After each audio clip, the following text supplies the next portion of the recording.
د ډډمنې برېښنا په تامین سره د پرمختګ نوې پاڼه کندهار، هلمند، زابل، ارزګان، ننګرهار او بلخ ولایتونو کې د برېښنا انرژي سترو پراختیایي پروژو پیل په دوام. اوس ښېرازه لغمان د یوې بلې سترې پراختیایي پروژې کوربتوب ویاړ لري.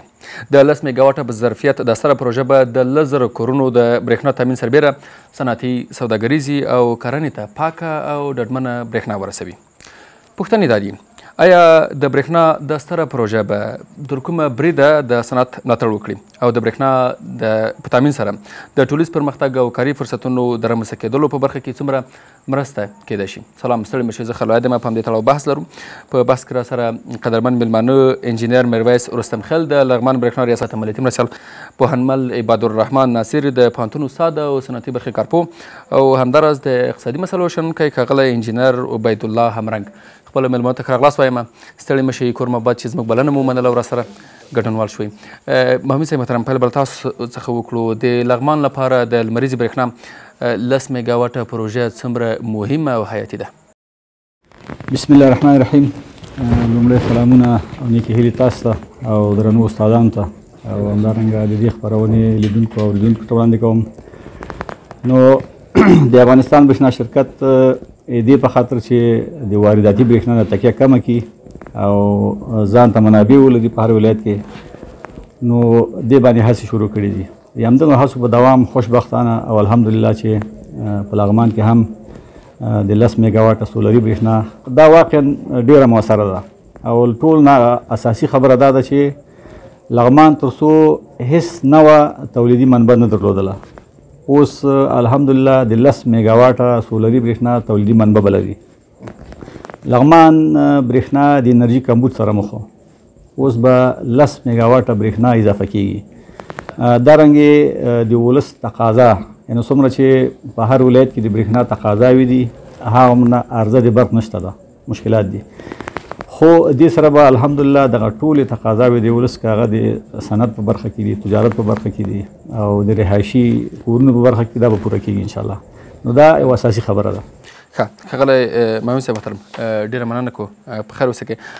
ښاغلی ناصر صاحب محترم، فکر کوئ چې د دې برېښنا په تامین سره به صنعتي برخې څومره ملاتړ وشي او دا برخه به څومره په پښو ودرېږي په ځانګړي ډول باندې د لغمان ولایت لپاره؟ بسم الله الرحمن الرحیم. ډېره مننه. لومړی خو د دغې مهمې او اساسي پروژې مبارکي د لغمان ولسونو ته وایم. واقعا دا یوه ډېره مهمه پروژه ده. د برېښنا شرکت له مسؤلینو څخه مننه چې سرمایه ګزاران دې ته تشویقوي او هڅوي چې دلته سرمایه ګزاري وکړي. د صنعتي او تولیدي فابریکو په خاطر باندې د نورو سرچینو ترڅنګ برېښنا او انرژي دا یوه ډېره مهمه سرچینه ده. زموږ تولیدي فابریکې اوس هم د انرژي له کمبود سره مخ دي. واضح خبره ده چې زموږ هیواد لا هم په داخل کې ډېر تولیدات او تولیدي فابریکې نه لري. نو د دغې پروژې په بشپړولو سره به د صنعتي او تولیدي فابریکو لپاره کافي انرژي برابره شي، کافي برېښنا به برابره شي او په دې سره به دغه موضوع تر یو حده پورې انشاءالله چې حل شي. ښه، ډېره مننه کوم ښاغلی ناصر صاحب محترم. او ښاغلی همرنګ صاحب، تاسو ته راګرځو. په اقتصادي برخه کې که تاسو راسره خپل نظر شریک کړی یاست، فکر کوئ په ټوله کې د 10 میګاواټه لمریزې برېښنا دې پروژې د چارو پیل د لغمان اوسېدونکو لپاره په اقتصادي ډګر کې څومره یو ښه او مثبت زیری ده؟ ډېره زیاته مننه. خو تاسو ته او د ګډونوالو ته سلامونه، نیکې هیلې، احترامات وړاندې کوم. علیکم السلام. دا یو ډېر خوش خبره او ډېر ښه زیری ده. په ټوله کې زه د افغانستان د برېښنا شرکت له رهبرۍ نه ډېره زیاته مننه کوم او بیا د لغمان وییر ولس ته مبارکي وایم چې دغسې یو ویاړمنه پروژه دلته راځي او دلته پرانیست سبا به یې موږ عملاً هغه د دې د پرانیستي مراسم ګورو. په اقتصادي لحاظ دغه برېښنا یا دغه انرژي د برېښنا چې دا تر ټولو لومړی ډېره ارزښتمنه ده. د لغمان ولایت دغه ستراتیژیک موقعیت مرکز ته او د شرقي نورو ولایتونو ته یو ډېر مناسب موقعیت لري چې په دې سره استاد محترم ته اشاره وکړه. زموږ دغه تولیدي فابریکې هغه مستقیما چې دلته فعالیږي، دلته په فعالیت باندې شروع کوي چې اوس دغه برخه ډېره کمرنګه د سترګو لیدل کېږي. انشاءالله دا به ورسره پرمختګ کوي او دغه مستقیما په اقتصاد باندې ډېر تاثیر لري. نو دا به د لغمان د ولسونو لپاره او همدارنګه د افغانستان په اقتصاد کې پراخه ونډه واخلي. ښه ډېره مننه کوم ښاغلی همرنګ صاحب پر صنعتي او همدارنګه په اقتصادي برخه به لا ډېر پاتې شو.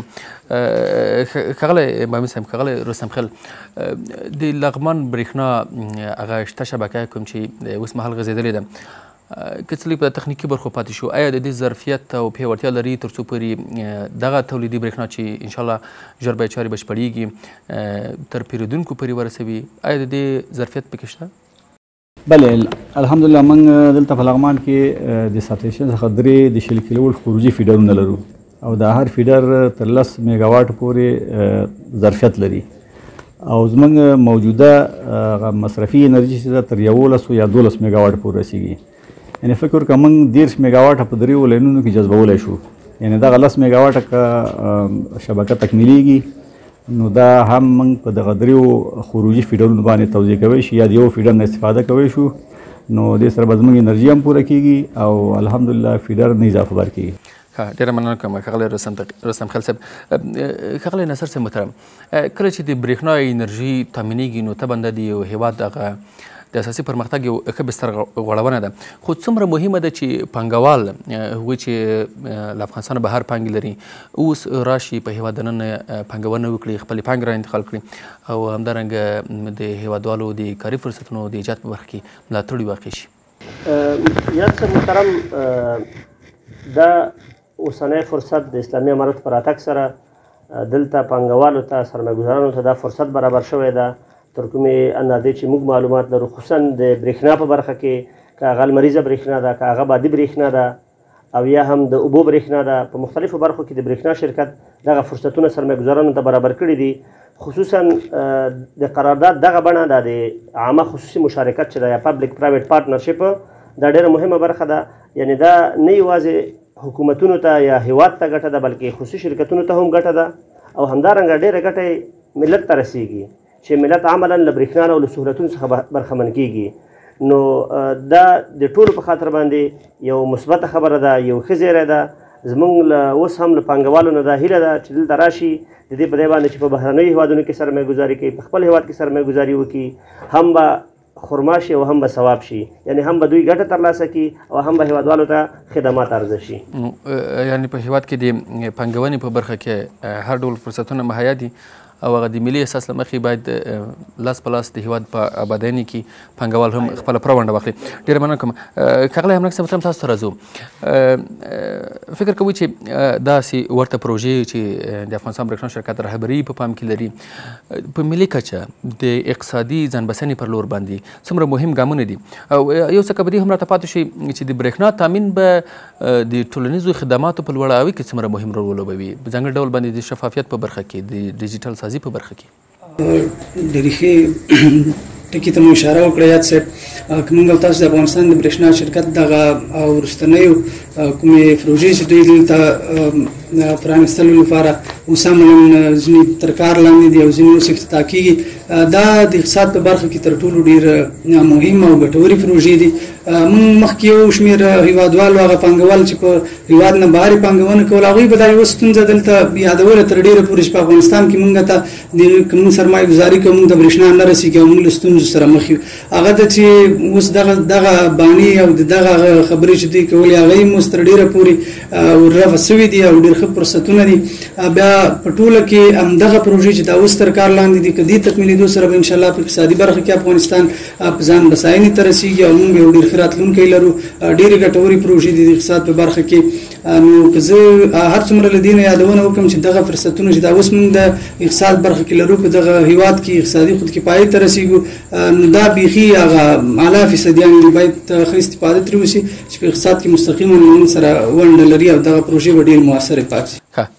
ډېره مننه کوم لیدونکو. اوس هم د پروګرام پر دوام باندې زو د نظر خاوندانو څو نظرونه د همدې 10 میگا واټ لمریزې برېښنا په تړاو باندې لرو تر څو د دې لمریزې دستګاه په فعالېدو سره له بېلابېلو ګټو او مثبتو لورو څخه هم خبر شو. غسي لمریضه برېښنا په لغمان کې ترتیب ورته جوړیږي نو پر دې مطمئن یو چې ان شاء الله په ډیرو عرصو کې لکه اقتصادي عرصه کې به موږ شرکتونه زمونږ وړې فابریکې نور شیان به پکې فعالیت باندې پیل کړي هغه ستونزې چې دې ولس ورسره درلودلې تجارانو درلودلې هغه به ټول په ټوله معنا باندې حل کیږي کله چې حل کیږي دلته کاري فرصتونو ته زمینه مساعدېږي کله چې کاري فرصتونو ته زمینه مساعده شوله زمونږ ولس پر پښو باندې درېږي فکرونه رغېږي فکرونه پراخېږي او بالاخره موږ د دې توانایي پیدا کوو چې د خپل ولس نور هم پیاوړی کړو قوي کړو په حقیقت کې لغمان ولسونه خوشبخته ده چې دغه ډول لویه پروژه په لغمان کې پیلېږي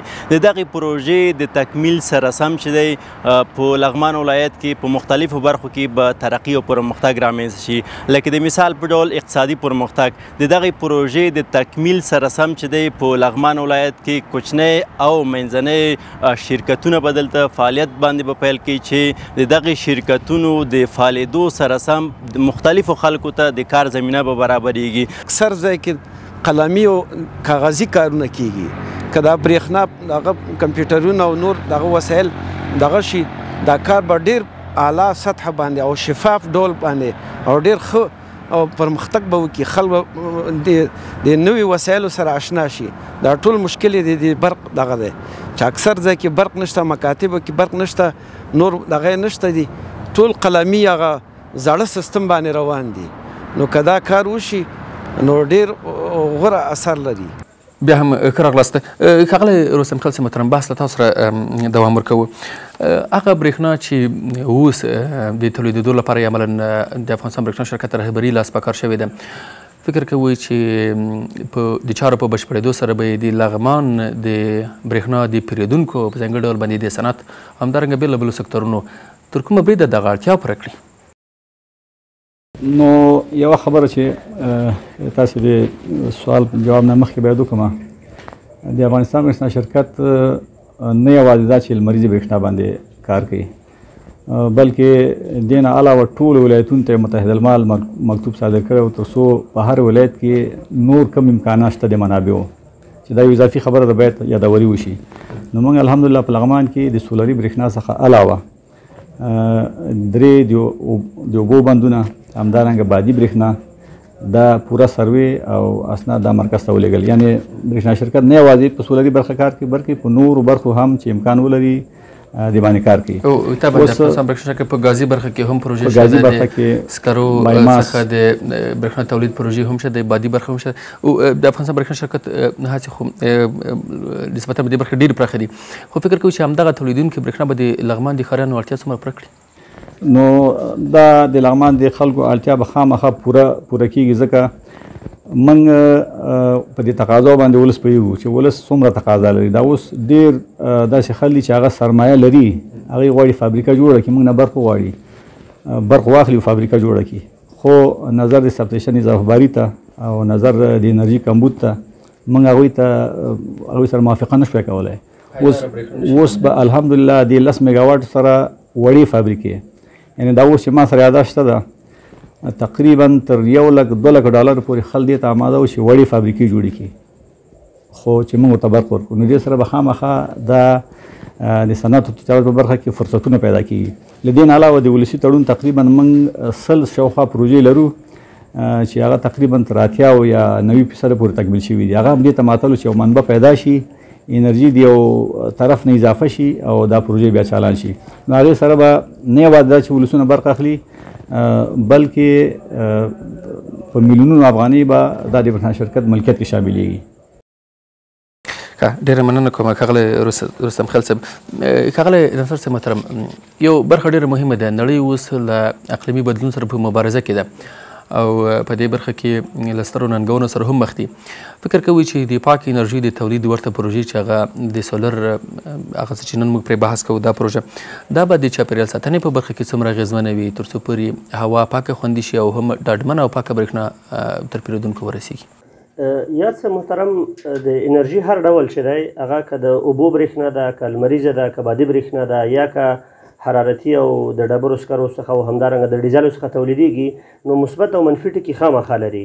نن سبا لکه تاسې چې یادونه وکړه اقلیمي بدلون او چاپېریالي ستونزې ډېرې زیاتې دي یعنې نړۍ ټوله له اقلیمي بدلون د اقلیمي ستونزو سره مبارزه کې ښکېله ده. نو افغانستان هم طبعا په دې برخه کې خپل مسؤلیت لري، هر هیواد خپل مسؤلیت لري. د لمریزې برېښنا تر ټولو مثبت ټکی همدا دی چې دغه برېښنا چاپېریال ته مضره نه ده، کاربن ډای اکساید نه افرازوي فضا ته، هوا ته. همدارنګه دا کومه زراعتي ځمکه نه تخریبوي، نه یې خرابوي، نه یې نیسي. په همدارنګه د دغې لمریزې برېښنا هغه منبع چې د اساسي هغه لمر هغه دوامداره ده، یعنې هغه ختمېدونکې انرژي نه ده.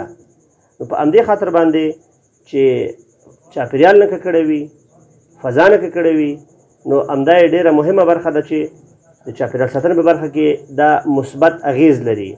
او دا د چاپېریال ساتنې په هکله زموږ مسؤلانه چلند ښیي او دا په نړیواله کچه باندې د هیواد حیثیت لوړوي، په دې معنی چې افغانستان چاپېریال ساتنې ته ژمن ده او دا مسایل ورته مهم دي. ښه، ډېره مننه کوم ښاغلی ناصر صاحب. او په یوه وروستۍ پوښتنه کې به ښاغلی همرنګ صاحب محترم تاسو سره پاتې شو. یو څه چې لږ راڅرګند شي، فکر کوئ د دې پروژې د بشپړېدا سره به کاري فرصتونه څومره ایجاد شي او همدارنګه واړه کاروبارونه دا به تر څومره راژوندي شي تر څو پورې هغه د اقتصاد هغه سایکل چې د هغه په حرکت راشي؟ یاد صاحب که زه ووایم چې ډېرې هغه مهمې پوښتنې ته دې اشاره وکړه. د دغې پروژې دلته فعالېدل دا په دې معنا نه دي چې یوازې یو څو سولرونه راوړو په هغه ځای کې په یو څو جربه ځمکه کې دا ولګوو او برېښنا تر تولید کړه. یو خو دوی په خپله په همدغه چې موږ دا کوم پلانټ ډیزاینوو په دغه کې چې څومره هلته زموږ فني او هغه مسلکي کسان مصروف کیږي او د هغې تر څنګ دلته بیا دغه ورک دی چې دلته رارسېږي تر دغه ځای پورې. په دغه ځای کې بیا چې کومې تولیدي فابریکې دلته جوړېږي په هغه کې زموږ فني او مسلکي کارګران هلته مصروف کیږي. نو دا تر ډېره پورې که زه ووایم چې په هره برخه کې دغه د کاري فرصتونو په ایجادولو کې تر ټولو ډېر مهم اصل همدغه ده چې موږ باید د تولیدي فابریکو دپاره دلته د نورو برخو دپاره موږ ولرو چې باید پکې ځوانان مصروفه کړو. دا اوس موږ چې ډېر جدي ستونزې او هغې چې بولي ځوانانو دپاره همدا چې کاري فرصتونه کم دي، نو د دې سره به الحمدلله ډېر کاري فرصتونه ایجادېږي او د دغه هېواد وګړي به پکې مصروفه کېږي. دا یو ډېر ښه فرصت ده. د منځنیو کورنیو دپاره په اقتصادي لحاظ دغسې پلانټونه جوړول او دغه عیارول دا ډېر مثبت تاثیر لري او زه هیله یم چې راتلونکي کې به ښه ګټه ترې واخلو. ښاغلی همرنګ صاحب محترم، ښاغلی ناصر صاحب او همدارنګه ښاغلی رستم خیل صاحب، ستاسو له ګډون څخه ډېره مننه. قدرمن شي. ډېره مننه کوو لیدونکو له تاسو څخه هم نړۍ مننه. د لغمان د 10 میګاواټ لمریزې برېښنا پروژې په تړاو باندې مو بحث درلودل. د دې پروژې د ګټو او هر اړخیزو لورو په تړاو باندې راسره قدرمن مېلمانه وو. د لغمان برېښنا ریاست عملیاتي مرستیال ښاغلی انجینر میرویس رستم خیل او همدارنګه د پوهنتون استاد او صنعتي برخې کارپو ښاغلی پوهنمل عبادالرحمن ناصر او همداراز د اقتصادي شنونکي په توګه راسره انجینر عبیدالله همرنګ ګډونوال ول. تر بلې د خپرونې چې به زه خیر الله د ستاسو په درنه حضور کې حاضرېږم، تاسې په له بخښنې خدای سپارم. الله مو مل ښې چارې.